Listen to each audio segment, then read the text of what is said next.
What's up, everybody? I'm Adam Watts. Mike Jackson. Gannon Arnold.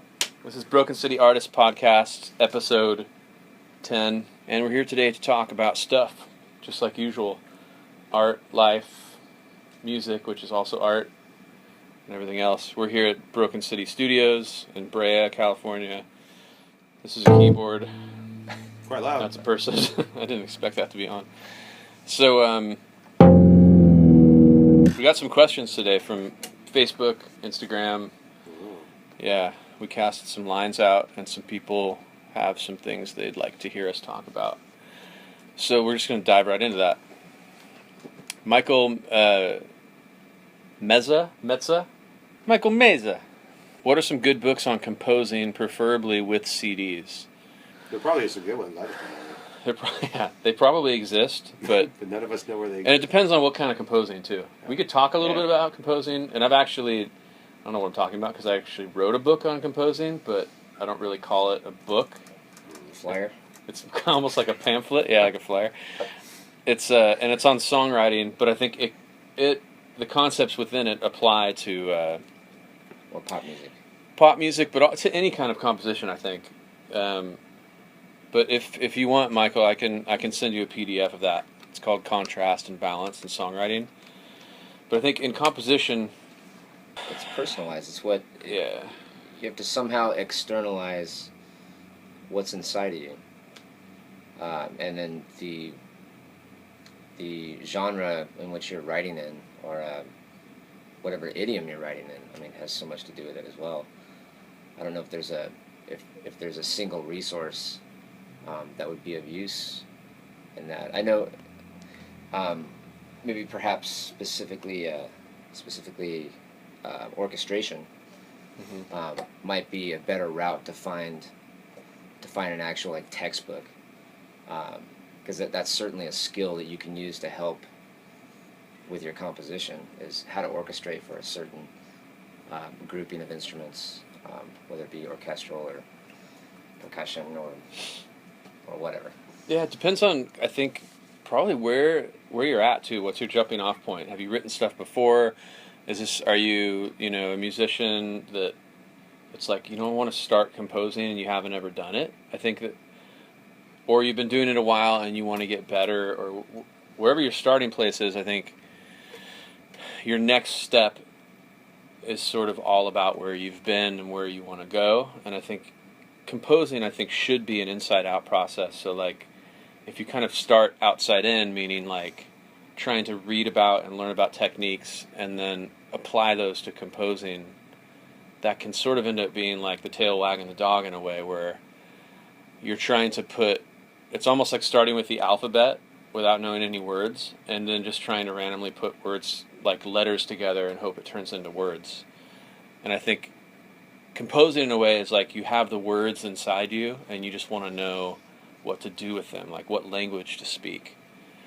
So I think it really comes down to like an intent in a lot of ways. I don't know, tell me what you guys think about this, because I think when you know what you want to say, or you have this feeling like you want to create, you do need some amount of technique. Like, you can't just go to the guitar, not ever having played it before, with this intention to express something, and get something out of it maybe that matches your intention.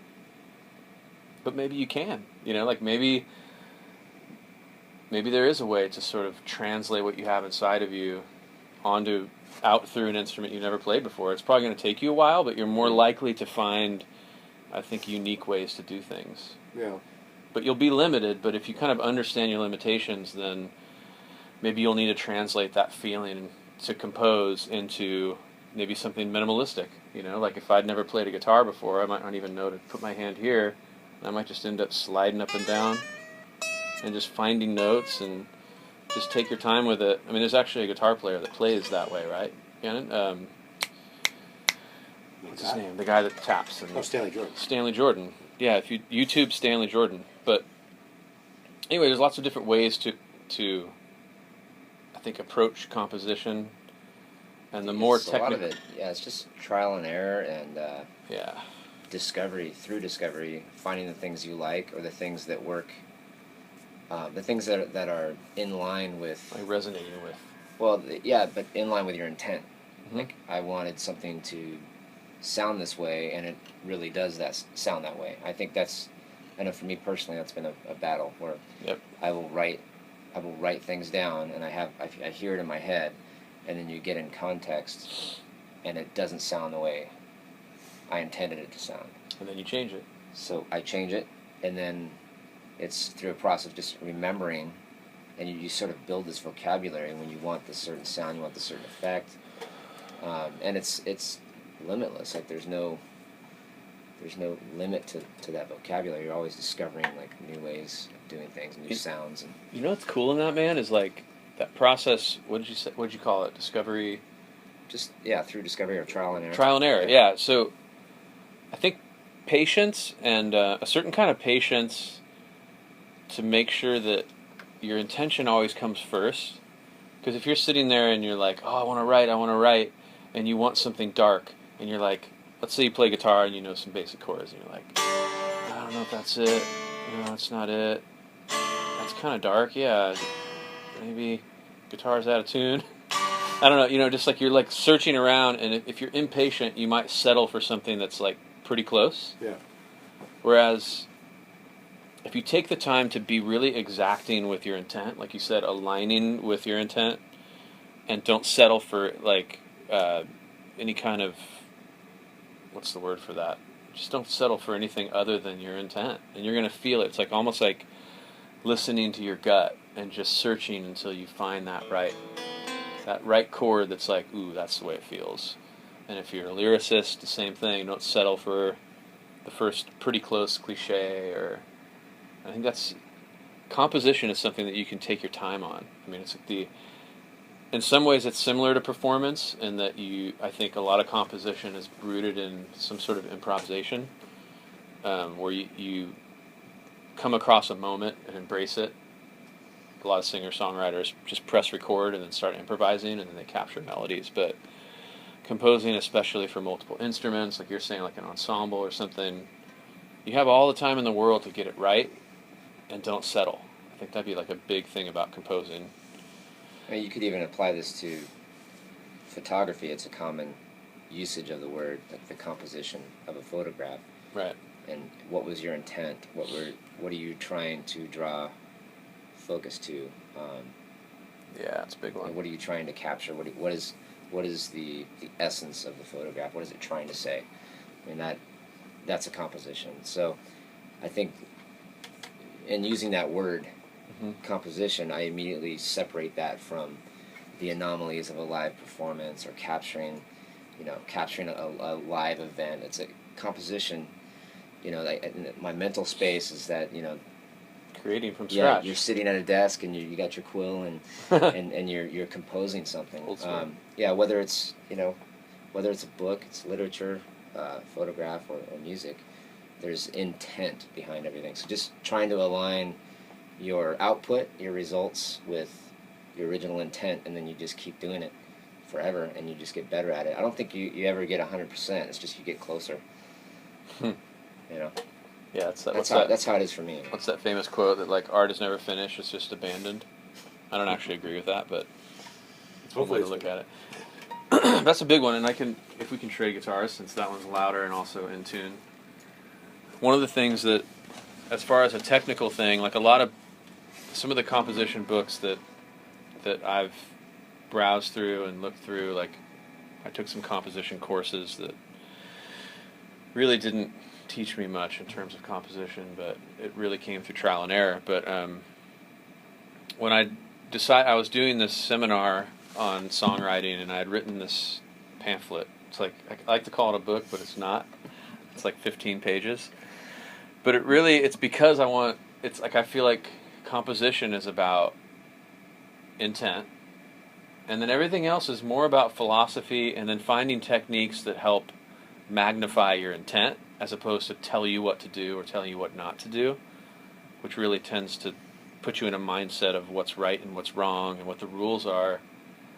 Whereas you never know. I mean, you never know what's inside you. You could have something that transcends the idea of composing within like the diatonic scale, But if that's what you're trained in composing, or that's the chapters you've read, is all diatonic, you know, just like do, re, mi, fa, sol, la, ti, do writing, but your intent is in chromaticism or the harmonic minor scale or something, you might actually be limiting yourself by studying, unless you decide to study everything in the whole world. So I don't know, it's one of those things where it's like, it's difficult. But to get back to like, this thing that I wrote was all about contrast, because usually when you're composing, you have something that you want to say and it comes out. So like,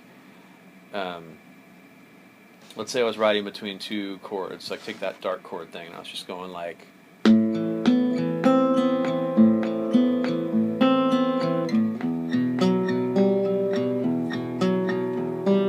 just vamping between those.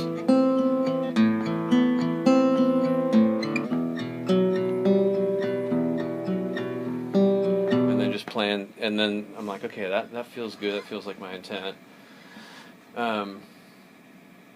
What would be, so the chords are changing, so we're talking about contrast here. If that's your basis, and you kind of want to know where to go as a composer, so I'm holding on one chord for a bar, another chord for another bar, and that's like, let's say that's my verse or my section A.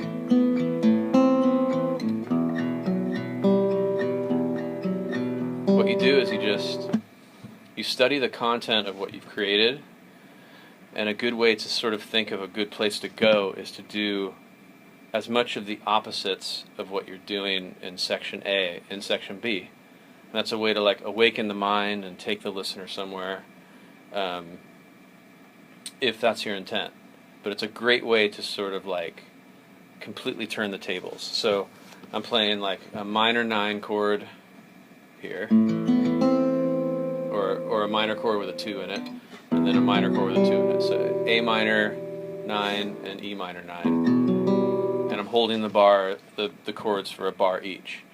So I think, okay, why don't I change chords twice as fast as I was in section A, and instead of playing these dark chords with a rub in them, like it's got that minor second, and so does this one,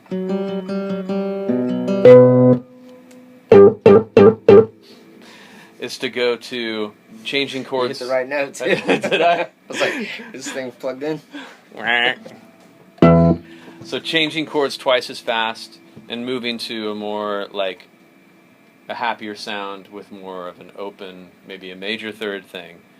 And then, so there's two things I can do. I can change chords twice as fast, and I can move to a different mood.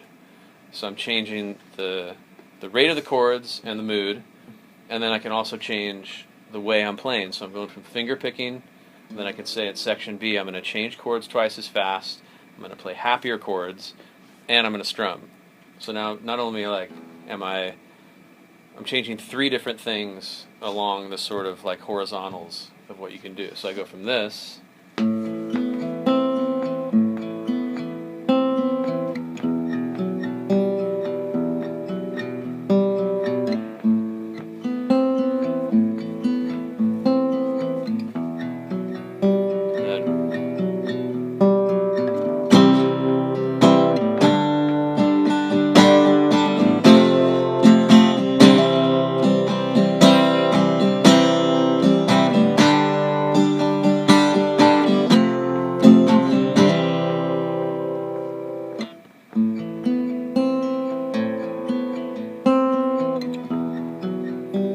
already it's just sort of like you get this instant feeling like you've gone somewhere, and all you've done is analyze where you've been and completely switch up going into the next section, and it already sounds like a song. So just kind of like switching things up section to section like that it's a technique, but it takes you somewhere, and then it's all about aligning that with your intent. So there are like 12 different ways that I write about in this book to sort of, in a lot of ways, it's about digging you out of one section and propelling you into the next by analyzing where you've been. And hopefully where you've been is somewhere that's rooted in intent. So, yeah, anyway. That book, pamphlet, flyer is definitely a great resource like when you're stuck, like for sure. Yeah. You hit a brick wall and just pop open a couple chapters on that. It's definitely cool resource.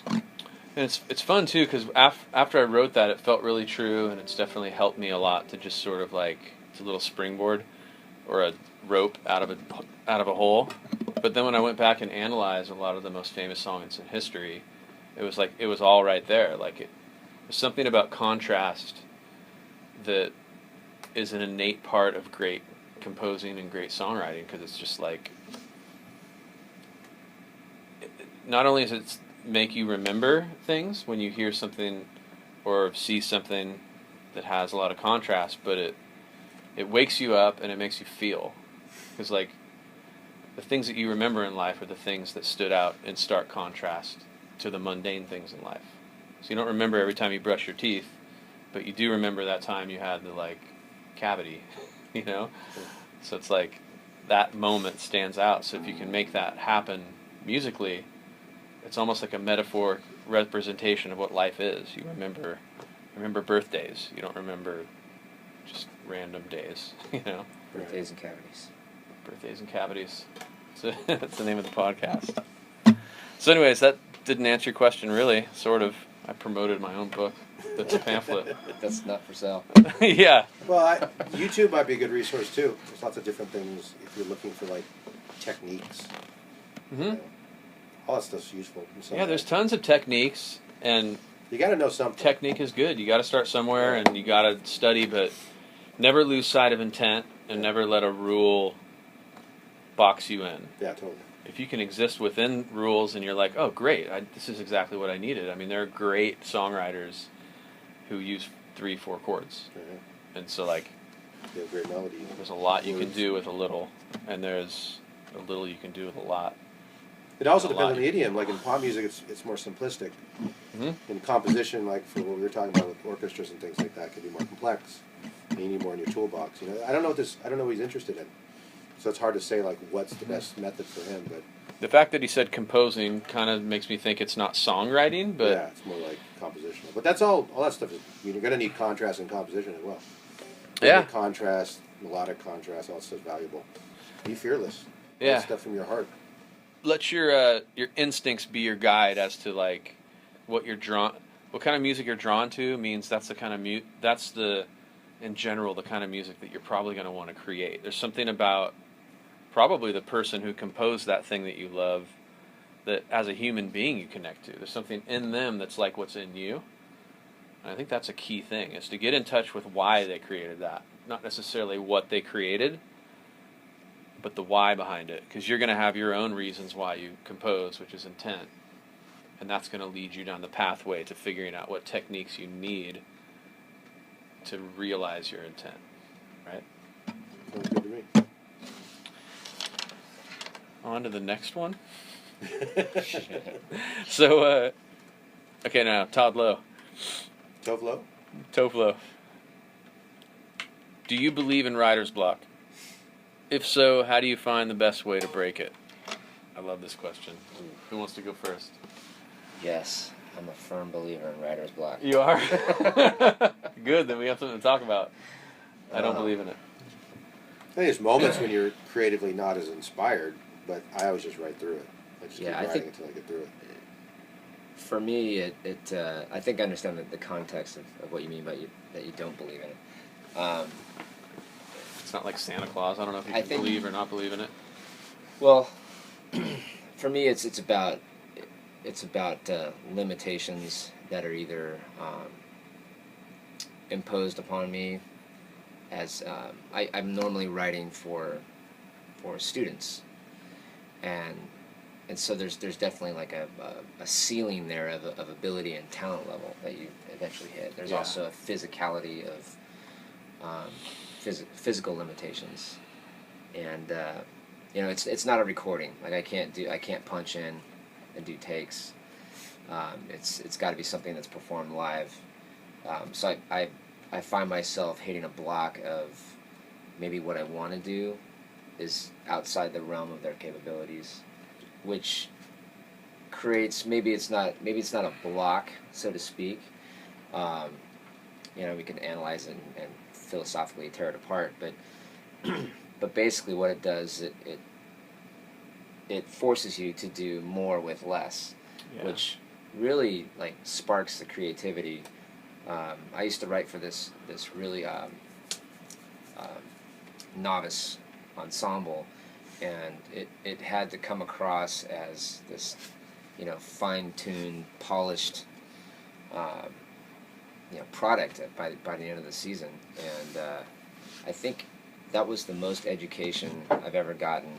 Really? As far as my line of work, my career was writing for this group that had almost, just bottom layer skill set, and being there for years. I worked with this group over a decade, and I feel like that particular experience helped me with writer's block. That you have to somehow be a genius with this limited vocabulary, limited skill set. But I definitely feel that. I probably feel it every time I sit down to write. Oh, really? But it's like a writer's hurdle. Yeah, it's not necessarily like this immovable object. It just, how long is it gonna last? Is it gonna last 5 minutes? Is it gonna last a half hour, and then I walk away from it, do something else, and come back to it, and then I have sort of a little micro epiphany. Mm-hmm. But I mean, I guess the way I'm interpreting the question, or interpreting the phrase writer's block, Mm-hmm. I picture that as it could be, like ripples in a pond that you just have to navigate. It could be speed bumps. It could be hurdles, like you said. It could be walls that you have to scale. It could be mountains that you have to climb. It just depends on where you're at and what you're doing. But I feel like almost every creative decision is, at some minuscule level, a writer's block. Like, which way am I going? Fork in the road. I'll go that way, Yeah. But my interpretation. What do you think, Anna? No, I kind of had a writer's block today. So, but I think it depends on how much music you're writing. I've been writing a lot of music, so it's like I think there comes to a point where you're like, oh crap, what do I do next? Or where am I inspired to go? Usually, I'll come up with crappy tracks or songs or ideas, and then I'll get a good one. So that's my process. I just write through it. I'll just this song sucks. Oh well, sorry, I brought you over here. We were working with this guy Josh today, and Adam actually had a good idea. And I tried with him earlier. Nothing was working. Like everything I tried to, I'd have him record a melody, and we were like, eh. So sometimes I don't get worried about it. I just know that's part of the process, And I wasn't totally inspired today. I'm kind of burnt because of last week, so much activity. So this week I'm sort of I think that you touched on intent as well with that. That if you really have nothing to say, either in that 5 minutes, or in the hour, or in that day, or it could be a week. If you have nothing to say, then you have nothing to say. I mean, you're trying to draw from a well that's dry. I think, for me, I know that's the cure when I have intent. Like, this is exactly what I'm trying to do. Mm-hmm. This is what I want to communicate. Then it feels more free flowing, with less interruptions. I guess. Yeah, I would say that for me, writer's block is like, it assumes that you have a desire to write, but you're blocked. So, what is this desire to write? To me, that would be the first thing. Like, if I want to write and I can't write, then I feel like that there's some internal issue, like with expectations or ego, or there's some place you're not willing to go, or that maybe you haven't discovered, or you've written so much of one thing that you can't do it again. So you're kind of like, you're digging in they're digging in the wrong place. Old reference, Indiana Jones. But like, you're trying to find something where you've already found everything, maybe, or you're desiring to write for some reason that isn't what writing's about. Like, I want to write because I want this to happen as a result of the writing. So you're really not in a place of writing. You're in a place of wanting something finished so that you can say that you had written, or because you need to have a song done for your band rehearsal, or, you know what I mean? That can be inspiring though sometimes. It can when be you're under the inspiring, bend, but it can also be a drag if you're not. Yeah, it can be great, but I mean, in the case of this, where it's like you have writer's block. To me, there's a reason why the block is there, and it's not because you can't write. It's always because you can always, and this is something Bono said from U2. He said, if you have writer's block, then you can always write about having writer's block, and you're out. Yeah. It almost sounds like a trick of the mind, but I think it really is. I think it's we create our own parameters too, which we don't realize are limiting. Don't exist. Yeah. Like you put those there. I do staging, kind of choreography for those who don't know what the marching activity is, but I feel like that's one of my biggest like writer's block experiences is when I realize, you know, I've got these human beings that are standing in front of me, and we're trying to get some sort of either purposeful staging, like getting the musicians in the right spot where they're supposed to be for whatever they're playing, or there's some sort of visual intent, and you get boxed in, and you have these limitations on how quickly can they get there, how many counts we have left in this portion of the music, and realizing that when it seems like there's no way, like it just can't be done, it's because of parameters that I've built up. Right. Like they can only move like this. They can only do that. Exactly. But yeah, trying to analyze whatever situation you're in. I know Todd personally, he does web design, but you know, maybe you're sitting there and trying to figure out, you know, what is the concept, where do I want to take this website, and maybe there's parameters that you're building, you're forcing upon yourself that aren't really there. Like thinking outside the box, allowing yourself to just break the rules. I think, you know, when Gann said, you know, today I'm just going to write a crappy song or whatever, I think sometimes that helps. It's just break your own rules. Yeah. Well, what happened too is that we were recording an idea and I heard it back and I was not happy with the result, and that sends me into a spiral of depression and sort of like, like everything just starts, like a big light just shines on you, and like, idiot, and then you're like, oh, crap, now what, you know, and then it's just sort of this, it doesn't matter what's happening around you now, because even if people are trying to contribute, now you're bummed with yourself, so it just makes the whole process for me just go, yeah, the expectation of a certain result can really screw you up. Oh, yeah. Sometimes. What were you going to say? I was going to say, it's just comforting that Paul McCartney has written some pretty crappy songs. Oh, for sure. All the great ones have, for sure. I think when you write that much music, you're gonna not all of it's gonna be amazing. Some of it's just experimental that the public happens to have access to. Yeah.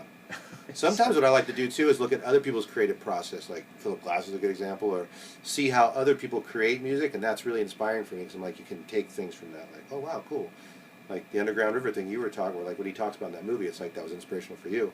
It's like there's so much information on YouTube and stuff that if you go on there, you can find, it can actually constantly inspire you. That's the thing, we have access to something that people didn't have access to 20 years ago. It's like, you know what's really, really cool, it just reminded me, is that I think one of the coolest things you can do is be inspired and research and study. Dive into something that is completely different than what you're doing. So if you're doing web design, you know, go to a museum, like check out some art. I mean, that kind of works with everything. But I know a lot of times, well, not a lot of time, but almost 100% of the time, like I personally am not inspired or motivated by things that are within my world, like what I do. Like I go to outside sources, because you know, personally, I don't want things to get too derivative. You know what I mean? So I mean, obviously, you got to keep things in context for whatever you're working on. But I think that might be a good way to. It's interesting you should say that, because I kept it more in music, like the idea of what you're talking about, where I went and looked at like hip hop producers and like what are they doing, and they're taking records and, you know, repurposing the information on the record, making new songs out of it. I was like, oh, that's interesting. Like I've never like delved into that world, and like it never interested me before. But I was like, this is their art, and it's an interesting art form of taking a sample piece of music, repurposing it. Repurpose is the wrong word. Like pop art, collage art. We talked about it before. Where it's like you're taking things that already existed but redoing it. It's like you're finding a new purpose for like a chord sequence or a melody. It's like recontexting. Yeah, recontext, and then there's like a rapper that puts something on top of it, or even it's our R&B track. And I find that so fascinating because I think all of us are we're creators, so we create from an instrument, or we have the ability to do that.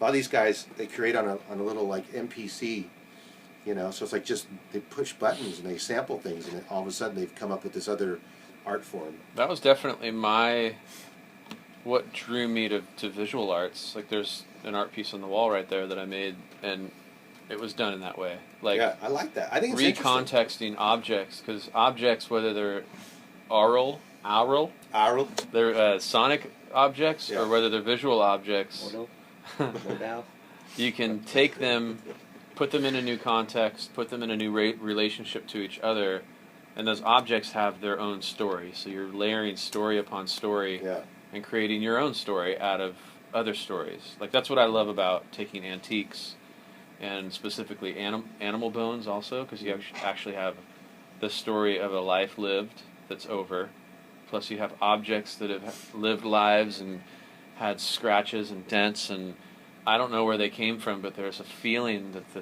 this thing has lived something. Yeah. And that kind of motivates and guides how I put these items together and tell my own story. So, in a lot of way, we're doing that with chords. You know, the A minor chord. It's been around for centuries. It's everybody's. Yeah. Everybody can use it, but you can repurpose it and recontext it in any way you want. It's recolor it. It's kind of cool about hip hop when they do that is they definitely take from old records, like old Motown or just obscure like R&B tracks, and that's cool because it gives the younger generation like, oh wow, I didn't even know that existed. I think there's an ethical issue with that though for me. I think when you give credit and you give, as long as you get credit, I think it's okay. Yeah, I think when you don't, because you're basically taking other people's art and standing on the shoulders of it very directly, which I think there's philosophical and ethical things involved there, and I think as long as you give credit and it's... As long as people are getting paid. Yeah. Because otherwise it's stealing. Right. I mean, there is a fine line. I think these guys... We were talking to Ian about this, our manager, and he deals with a lot of hip-hop and R&B producers and stuff, and I think the thing is they do it first and ask for forgiveness later. So it's like they take things... Because you can't get permission off a track for no reason. Yeah. So no one's going to say, yeah, I'll just you can use that track for nothing. But you're going to have to, like, kind of do it. And some of these producers will say, like, they'll use gospel tracks. And a lot of time the gospel guys will hear the track. And I'm like, I'm not going to give you okay. Talking about, derogatory things and all this stuff. So it's an interesting culture because they definitely steal first, ask for permission later. And sometimes it works out, sometimes it doesn't. And if it doesn't, they can't use the track. Yeah, and some of that's out of necessity. Like, maybe their intent required a choir, and all they had was a laptop, but no choir. So they're like, I need a choir. Let me grab this choir from somewhere else, and this from that, and like, I think it would be cool if it is driven by intent. There was a standard of giving credit. Yeah, it's because the fact that, I mean, some of these mashups are just completely illegal. Like, there's no way they would get permission, and so people will anonymously put them together just for the love of the art of collage, and they post them on SoundCloud or wherever. But some of them are just brilliant, like just amazing, and how they doctor either the tempo or the key, or they just the way they place them in. It's art. It's totally art, and I can totally appreciate it. And it's on in that case, in that particular context, like they're not trying to cloak the original. It's out there for you to actually recognize it. Mm-hmm. In the sense of some of the hip hop stuff, it's definitely cloaked. Like I remember it's a Janet Jackson song that uses Ventura Highway from America. Mm-hmm. America. But I remember talking to someone that had no idea that was not a Janet Jackson song. That's what happened with Every Breath You Take. That guitar, yeah. It's He like, did it. you know, it's. I wish there's a little bit more overt effort to just give credit, and I don't think that's a bash on the art form, and I wouldn't say that it takes any less talent or creativity to do that kind of art form. It's just a different skill set. I think it's a different skill set, but there is something to be said for starting from, virtually nothing. Starting from, let's say, like a table full of tools, and then making something. A table full of tools and a pile full of raw materials and making something from intent. As opposed to a table full of tables and then making a different table by stacking tables. It's like people made those tables and you're using their creations to create yours. And that can be, I think, there can be art in that. But I think you're a little bit removed from those first steps, I think that, and there's something to be said for that, because creating something from nothing is harder, I think. It's a more difficult task. Well, you couldn't have the subsequent art form Right. without the primary art form. What they should have done is Perfectly bought a said. book on composition. There we Then go. they would have the tools to write their own song. Where's that book? What book did we get? Well, I got this pamphlet, something that I've done in the past, where I've desired to create. The desire was to create, but the conscious thought was, I want to write a song. And it wasn't that I needed to write a song, it was that I needed to express myself.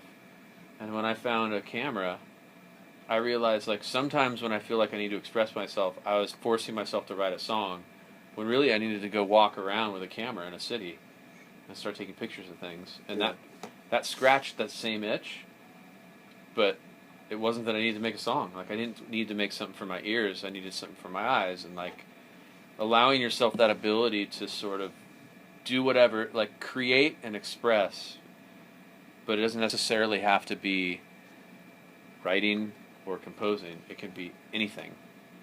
Creativity has no self-image, Yeah, you can do it with anything. An ant farm can be creative. for the ants. It's their creation.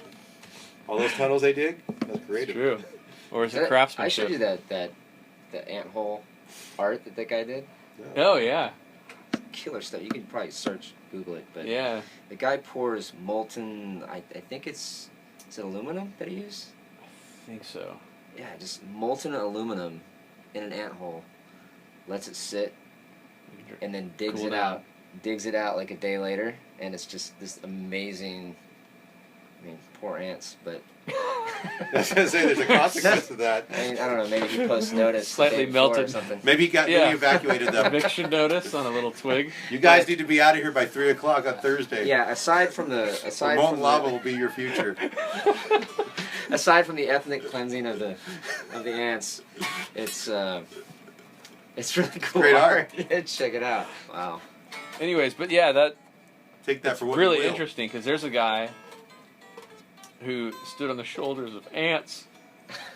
Little God's creatures. What's cool is that each species, I guess, is different. Like he does this type of ant, and it looks a certain way, and then he does this type of ant in a completely different region, and it looks like a completely different They sculpture. have a different architectural, Yeah, it's amazing. It's pretty cool.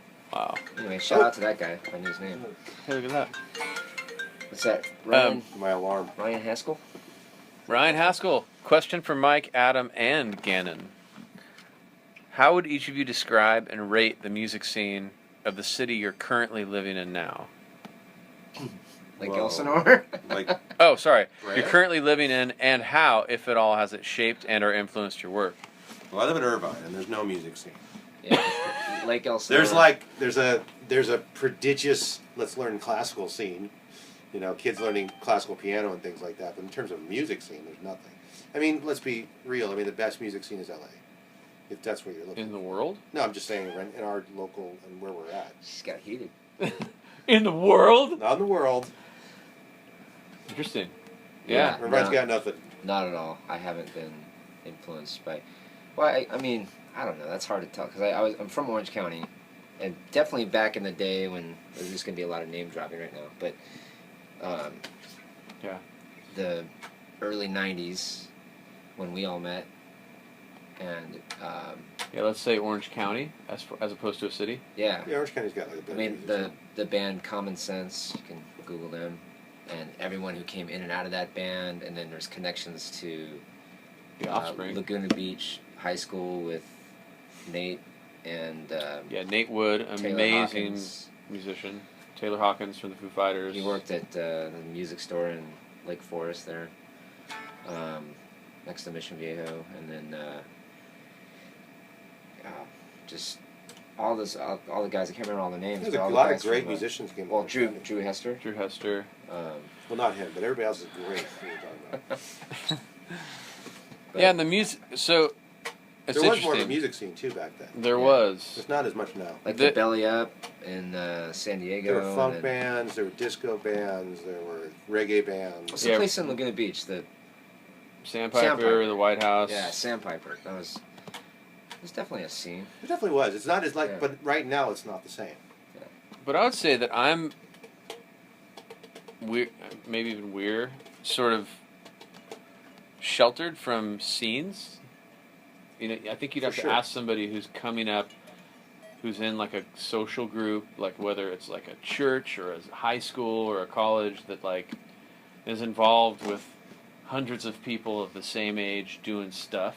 Like I bet there's hidden scenes all over this place. Like I lived here for 8 years and I didn't know that there was an art scene 3 miles from my house until I started making art, and I was like, oh, there's an art walk, and like there was a scene to be found. So like I don't really know because I'm more of a like a recording artist person. I'm not out playing clubs. So I don't really know what the scene is. But even if when I did, there was a scene down in Lake Forest, for example, like where there's a band called Rival Sons, and the singer in that band is Jay Buchanan, and he came out of that South Orange County scene. There's a bunch of guys, Corey Joseph Clark, and who else? Tons of people. Standing Hawthorne. Yeah, Stan Hawthorne, Chris Yeah. Karn, AJ DeGrasse, bunch of dudes that were like all playing at the Gypsy. That's this club called the Gypsy Lounge. Wow.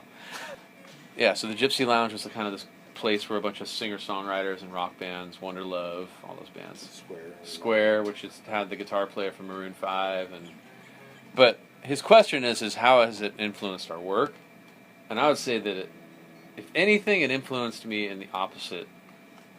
I'm kind of like a counter type person. Like if everybody's doing something, I want to do the opposite, just because it's kind of who I am or something. But I never wanted to watch bands before I played, and like I never wanted to be influenced positively or negatively by what was going on That around me. sounds like what I do now.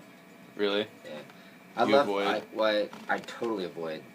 I can't stand watching works in progress. Not because I'm judging it like it's not good. Mm-hmm. It's because my work is in progress. Yeah. So I don't want to be watching someone else's work in progress while I'm still like In your flailing about and trying to finish whatever I'm doing. You have a tough job, man. Well, you know, the contrast of that is one of my favorite things I love to do is at the end of the season, I love to just sit down uninterrupted and watch the best of the best back to back and just take it all in. I love taking in the final product when it's all said and done at the end of the season. So let me ask you this: are you doing it to protect your process and not be either influenced, or it's like you don't want those ghosts in the room when you go down, sit down to finish what you're doing? Because to explain to people who don't know what we're talking about, like you have to write something and start showing it to people before it's finished. So like you're taking a half-grown baby or like out of the womb and going like, check it out for a second. It's not done growing. Put it back in the womb, grows, and then by how many shows do you have where the show's finished and you do the whole show? Percussion show. There's probably at least 3 performances of an unfinished. But even then, I mean, you could say 3 unfinished, and how many? You could say that they're all unfinished. I mean, we're still doing stuff. You're just trying to perfect it all the way to the very end. Are you perfecting technical things or actually changing the composition? You're probably not changing the composition of the last the last 2 weeks, maybe last 2-3 weeks. But the composition is the way it's played.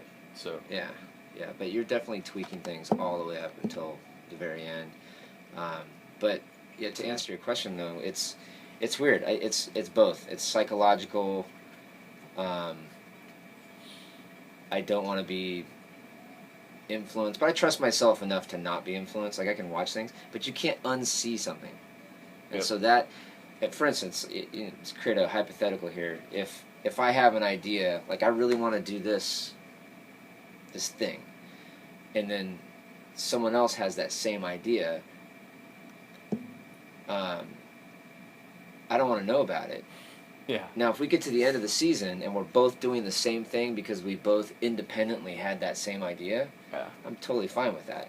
But it would be like, what if, I don't know if there's a good parallel, but it'd be like, what if the Beatles were watching Pet Sounds be recorded?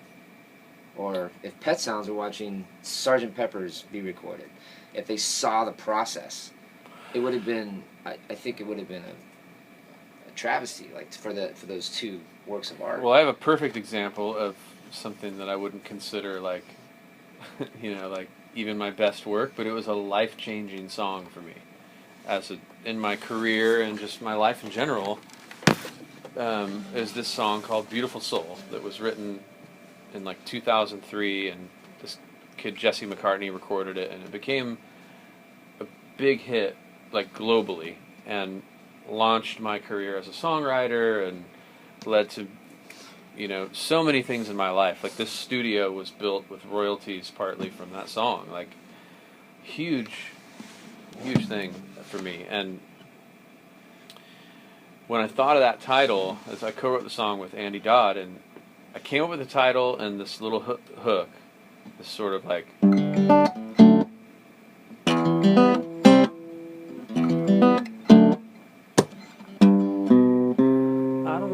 pretty face, this whole thing, Beautiful Soul. And so I'd written a little chunk of it, showed it to Andy, and we went. And so back then, I think iTunes was launched in 2003 or 4. It was right around there. So often what we do nowadays when we write songs, come up with a title and be like, that's a pretty cool title. And you go and you like Google it or check the iTunes search engine. And you go, there's another song with that title. Had I done that, I would have found that there was a song called Beautiful Soul that was recorded by or written by that 60s artist that did Son of a Preacher Man. What's her name? Dusty Springfield. Dusty Springfield, called Beautiful Soul. If I would have saw that, I probably would have been like, I don't know if we should finish this. And that song was a massive turning point in my career and life, like my financial stability. Like, it opened so many doors in my life.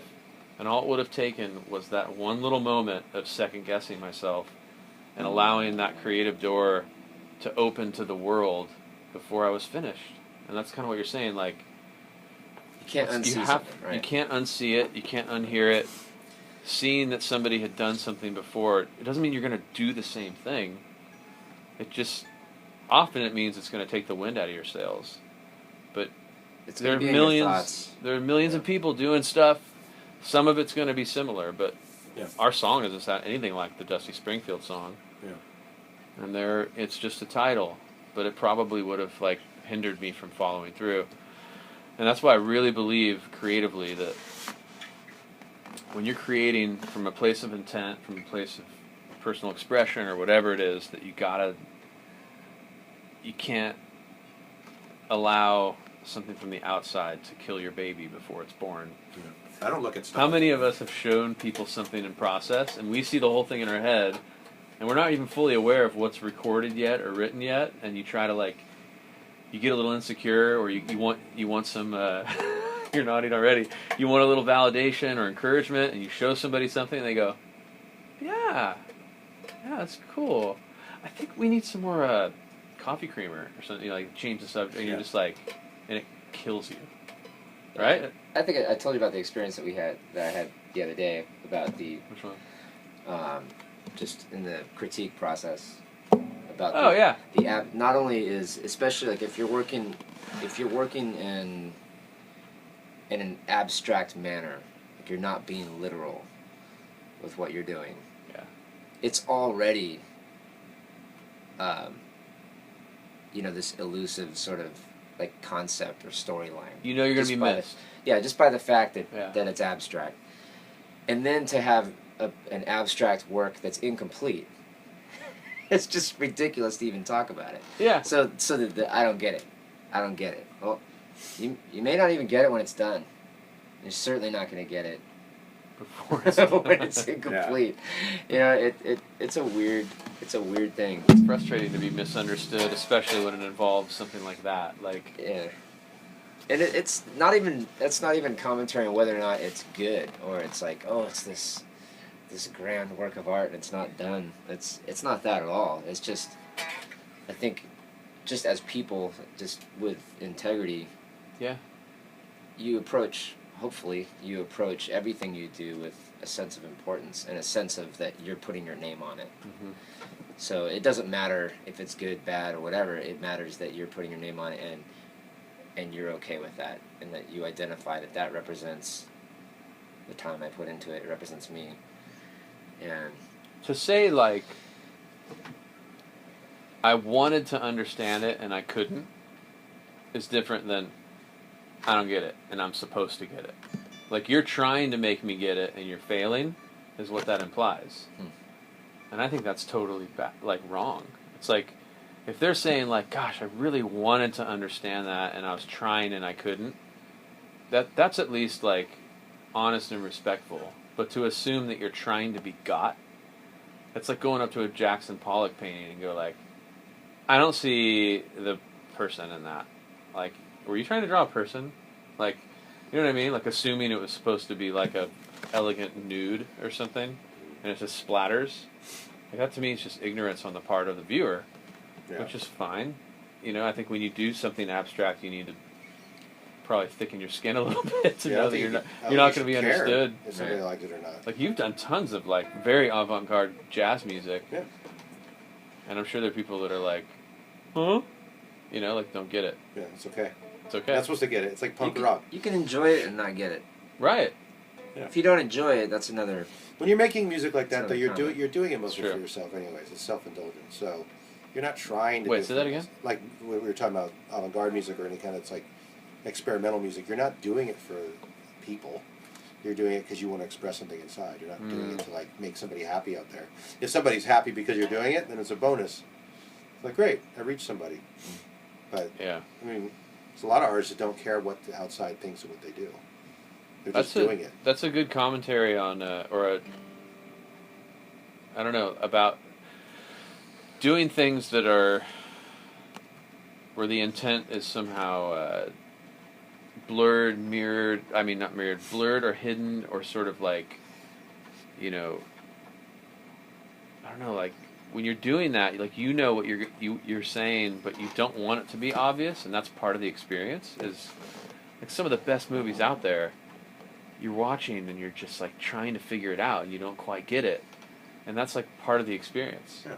Is to be lost is actually a great experience. Yeah, it's like an interpretation also, too. You're interpreting their art, like what they were trying to Yeah, convey. you're searching and your mind's going, like, what is this? Like, that's a legit experience. There's something about mystery. We were talking about Hail Caesar. I just saw. Yeah. The movie. I had like a truly hilarious moment with the people that were in front of me in the theater. Just gets to the end. Oh, yeah. Credits start rolling, and the person in front of me, one of them goes, "Okay," and the other one, like, immediately after is like, "Well, that sucked," and I couldn't stop laughing because. And you loved it? I loved it. Yeah. I loved it, but they were waiting. They had a sense of expectation. Maybe that could be our next podcast. Like, as a spectator, a viewer, someone who critiques, like, walking into something with no expectation. Yeah. I think it's healthy, super healthy. Yeah, it is. They clearly had an expectation that this is how a movie ends, and that there needs to be some sort of, I made the joke about, Godzilla has to, trample the Eiffel Tower, and then we know it's the end. Right. And then we clap, and then, or Yeah. Captain America saves the day, or whatever. But this movie is, I think it's awesome. It's Coen Brothers, and I had to see it. yeah, it just sort of ends, and it's like, what was it about? And you have to really think about what it was about. And I think expectation is probably, this is a big statement, but more often than not, expectation is a negative thing. Because leads to unhappiness for sure. Except for maybe expecting that you'll be safe, and you're not. Right. But like expecting, you know, like here's what happens with maybe in the music industry, like the whole idea of like, okay, an A&R guy is going to listen to a song. His expectation is this better have a huge, memorable chorus, and then it doesn't. This song is of no interest to me. Like, as opposed to no expectations, no big chorus, but was that a good song otherwise? Like, was it still a good song? Like, if it didn't meet your expectations, can it still be good? I mean, how much music would we have? We'd actually have no innovation if only the people who's trying to get their expectations met were getting them met. We'd have the same thing over and over. Yeah. But it's like, I think it's those renegades and those people with open minds who don't have expectations that hear a diamond in the rough that has nothing to do with anything that's out and be like, you know, that's great and it has nothing to do with what I expected. Yeah. I'm going to trust my gut and go with it. I think that's like, we're losing that a little bit, specifically in music. And I think in films a little bit too. I think there's an expectation now that, you know, things have to blow up and there better be special effects and it better not have like a long period of time with no dialogue or... You know, that was one of the coolest things about the movie. I was thinking it as I was watching it, is that I'm so glad this exists. It might not be what I want to watch all the time, but the fact that a movie like that is allowed to exist, I think Wes Anderson fits in the same category. The Coen brothers kind of have a license to... They've earned the right to make any kind of movie they want. I think that's huge, man. You know what's funny is I had the same exact experience of being grateful watching The Revenant, that new Leonardo DiCaprio movie. I was sitting in the theater and just going like, I'm just grateful that somebody funded this movie, made it with so much like passion and legitimacy, and obviously like it was like a very difficult movie to make. Like I spent probably 10% of the time watching that movie slightly outside the movie just going like, I'm so glad there's a good movie out. Like, being thankful. Yeah. Because it's rare. It's rare. For a movie like that with like not a lot of dialogue, incredible like cinematography and like a good story and good acting and it's funny, we had two pretty much opposite movies, but really great movies by very talented artists that it was just like, wow, thank you that it's not another superhero movie where there's no, my humanity isn't getting caught up in it, because you know that somebody just fell off a building or got kicked by a robot and they're still like fine. Yeah. Like there's nothing at stake. Like that, it's just a bummer. Like that stuff is fun and it's like it's candy and stuff, but like I want to be moved as a human being, and you're taking me out of it. I think when it's like just so unrealistic and so chock full of like, bam, bam, bam, bam, bam, bam. Look how amazing these effects are. I don't know. Yeah. It reminded me when you said that just now of why I think people get so into Game of Thrones. I mean, it's awesome, but it's because Defies expectation. you know anyone, no matter how big the name is, the actor, they could die at any moment, and they're not afraid to just, that dude's gone. So bold. Sean Bean, out of here. You know, hope I didn't give it away. That was first season. Hopefully you watched it. Yeah, spoiler alert in reverse. Yeah, but that's one of the cool things about watching that movie is that it is sort of like the superhero action flicky expectation of, you know, swashbuckling, whatever. Yeah. But the fact that anybody goes at any time is just really cool. That's cool. I haven't seen any of Yeah. it. I have a question for you, Gannon, before we end. Yeah. What's your favorite color? I don't have a favorite color. All right, so on over to Mike. We had one more question that I promised to answer, which came to my Instagram. They asked the snare drummer asked Matt. Matt Padilla. Yeah, he asked what that song was at the beginning of the Broken City Percussion show. It's the vocals from a song on my record on my last record, Way Out, which is on iTunes and wherever. It's called Reborn. And there are excerpts of some other songs, too, that are coming out of my new record. One's called Mother, Father, and I think that's the only one, right? Yes, all the other stuff is specific to the show. Yeah. So what was... You may have told me, but I don't remember exactly what your reasoning was behind choosing those lyrics. How much time do we have? This is like its own podcast. Is it? Yeah. Wow. I think just the imagery that I personally got from the stanzas that we used. Spending hours and days shoveling dirt. Throwing shovels full of dirt on the grave. Full of dirt on the grave. Of the dearly departed version 1 of me. Right, of the dearly departed version 1 of me. Like that, just, you put all that together, and it's just, I mean, not knowing that the song is called Reborn, because in the chorus in the original song, it definitely Reborn, and then you automatically get that. Like, you're reborn. Mm-hmm. And then you imply that with version 1 of me. And there's something really intriguing about that.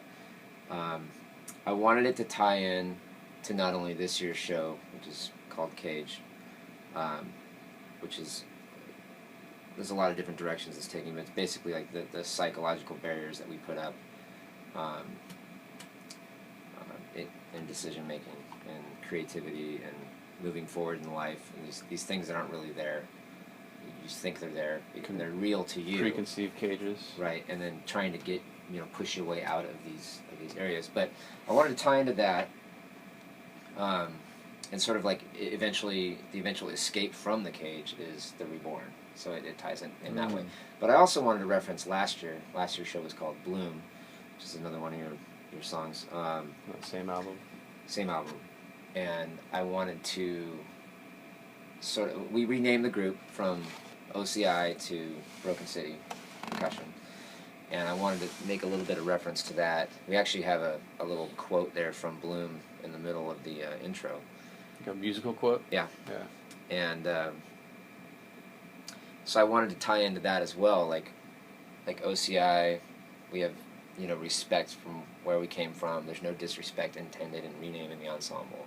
Mm-hmm. And, a lot of effort was put forth in bringing that organization to life. And then on the dearly departed version 1 of me, which is OCI. So it kind of ties in both respects. It's dual layered. And then also tying into just the fact that it was the very first year of not only incorporating your material, but Kevin Shaw and myself working together in an independent world capacity. So that sort of moving on from that, like creating an identity, because we definitely created an identity last year, and we did what we could with it, and then we want to use that as a jumping off point. So that's kind of why I was drawn to it. Those are the things I felt when I heard that song. That's really cool. It's like acknowledging where you've been and where you're going in kind of an eloquent, respectful way. I don't know if you told me all that. It's cool because it's interesting in this show and in Bloom also. Bloom last year and then Reborn and Mother Father this year. I write these songs as very much personal, expressionistic, finished pieces of music, and then you relate to them in whatever way you relate to them, and almost turn it into a ransom note. Yeah, it's like an active collage and repurposing. That's like a conversation of putting those vocals in a new context, because the music underneath the vocals is completely something else. Like when you hear my version of it, it's different harmonic underpinning to it, and give those lyrics a different feeling. Because when you're writing melodies and lyrics, you're finishing that thought by what chords you put under it. It's all part of songwriting process, and you took it and put a different spin on it that was like yours, and that's a really cool way to. It's been an interesting way to collaborate, because it's sort of like collaborating with a message in a bottle. It's like I'm not there. It's like I just sent you this thing, and I was like, I can't wait to hear what you do with it, because I respect you and Kevin as artists, and it's been an awesome experience, man, especially because we go back so far, and the whole world of percussion ensemble, like that whole activity to me is like really close to my heart and a part of who I am as a person and how I came up as an artist, and being your student when I was a kid, and now we're just friends and collaborating in this way. And Gannon's a part of the show too. Like Gannon, that guitar solo was composed by you. Yeah. And thanks for doing that, by the way. Yeah, so it's great, man. We've all been friends like 20 years. Yeah, jeez. Yeah, and I'm 21, so that's. Benjamin Button. Anyway, that's a good note to end on. Yep. Thanks for watching, listening, whatever you're doing. We'll be back in roughly a week with podcast number 11. Thanks, guys. Leave a comment. Let us know what you think. We love to hear from you guys. And if you want to, I believe it was Michael, email me at info@brokencityartists.com, and I can send you that PDF on composition and songwriting if you're interested. Thanks a lot, guys. Next time! Peace.